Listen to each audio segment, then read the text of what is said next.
4th District in Fairfield and Trumbull. She holds a master's in public health from George Washington University.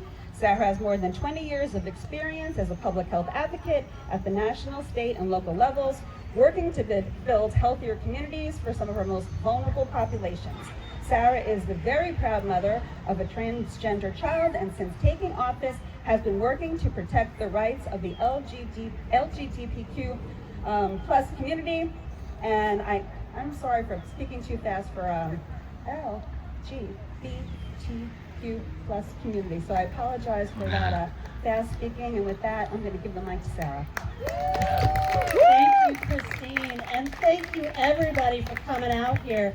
On behalf of my child Theo, who is not here, thank you. Theo's not here because they are out living their most best authentic life, which is what I want for everybody here today. I want to start by thanking our first select person, Christine Vitale, for supporting this event, and everybody who works in the town, our town parks and planning, community service, our police chief, our DPW. This would not happen without all of them. And especially thank you to Jack Bush. Jack, are you here? Yeah, there you are. Hi. And Fairfield Pride for all the work you did making sure this came off. I also want to say thank you to a special person who I don't believe is here, but John Branley. I think many of you know who John Branley is, whether it's through town events, through the Gaelic American Club. But I want you all to know that back in 2019, he approached then First Select Person Mike Tetro to host a Pride flag raising here on the Green. He worked with the RTM, Christine Vitale, and Krista McCarthy-Vahey to make sure that it happened. And that humble Pride flag raising has turned into this wonderful community event. So let's everybody give a round of applause to John Branley. I also want to extend a huge thank you to my colleagues up in the House, Krista McCarthy-Vahey and Jen Leeper, who have supported all the efforts up in Hartford to protect the rights of our LGBTQIA community. But John's efforts to bring Pride to Fairfield shows just how important it is for communities to come together to celebrate our members, and how important political leadership is when it comes to defending human rights and building welcome, open communities. Members of the LGBTQIA community are living in dark times. Donald Trump is using trans youth as a cudgel to maintain his death grip on power and to stay out of prison, let's be honest.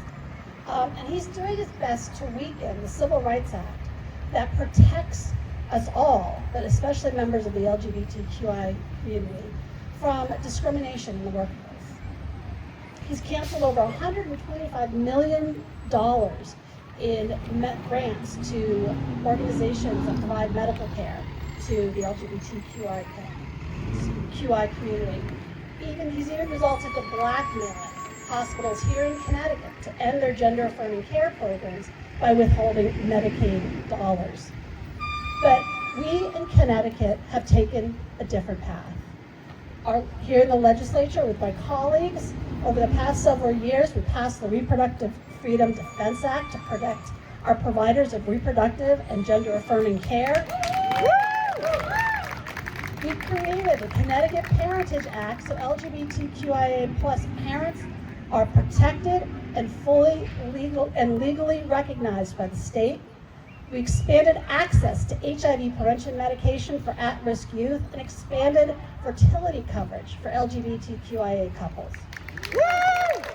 None of this happened by accident. It happened because people like you chose to elect leaders who are willing to stand up for basic human rights. Today, it's the LGBTQIA community. Tomorrow, it's going to be the disabled community. It's going to be women.